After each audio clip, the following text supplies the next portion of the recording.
Hello, this is Dr. Tamsin Astor, and this is the newsletter for Wednesday, May 25th, 2022. My perspective versus their perspective, and how they reconciled. How I was ripped apart by someone I trusted and reclaimed my power. A few years ago, I was a speaker at an event. I rocked the event. I was the right amount of confident. I connected with my audience. I told jokes. I delivered. And after my talk, all the other speakers who came after me referenced data from my talk or my story in their talks. After the event, I was asked to speak at many other events as a direct result of that event. But the person who invited me to a speaker in the days leading up to the event took it upon themselves to tell me my heels weren't high enough. My hair wasn't styled properly, my outfit was not appropriate, and my talk was too personal. I took their advice on the talk as they pushed me to rewrite into the small hours of the morning. It was their audience, after all. Before the talk, however, as I was navigating this, I cried. I cried about their comments.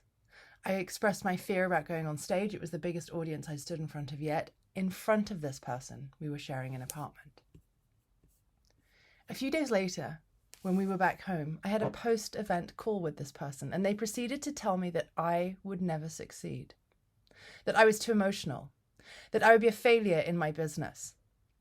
They did, however, have a solution. I had to join a leadership training program, which they had done, which would rip me apart and rebuild me stronger, and this person would get a referral fee.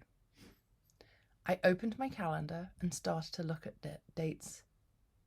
And then something deep inside me said stop. I ended the call. I lay on my back, lay on the floor, and I wept.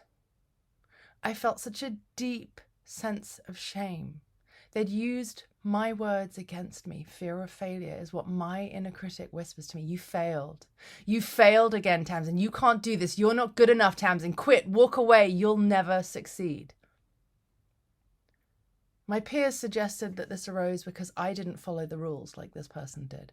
I had gotten to the stage by breaking the rules and by being my own unique self. During the next few years, I experienced anger, humiliation, sadness. I started to recognize that I have an energetic profile, which means I absorb the energy of everyone around me, and learning to figure out what is mine and what is theirs. Still a work in progress. This year, 2 years after our last interaction, I received a message from this person. The first line read, "Hello, my friend." They messaged me and said they were sorry. They wanted to reconcile. My reply began with, "You are not my friend." They replied again and said they wanted to reconcile. I let that sink in. And when I was ready, I reached out and said I would like to talk. And our conversation was important. Our conversation was intimate.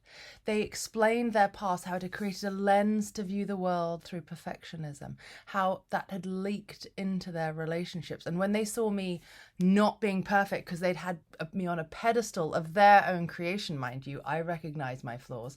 They directed that energy towards me.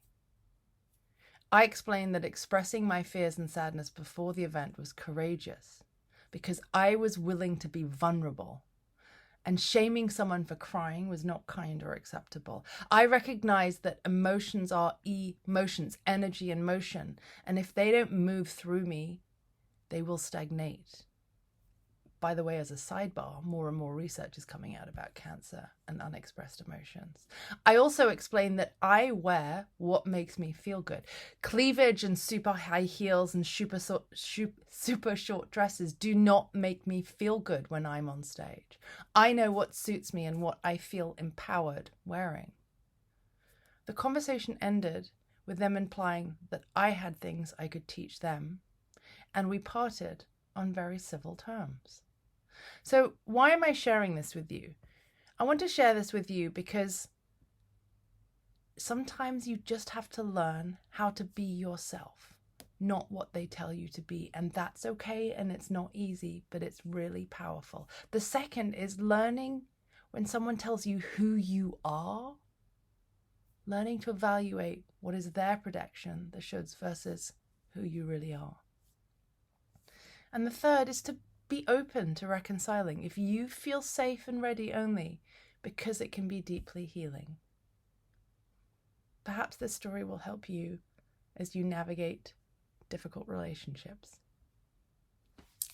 Have a great day.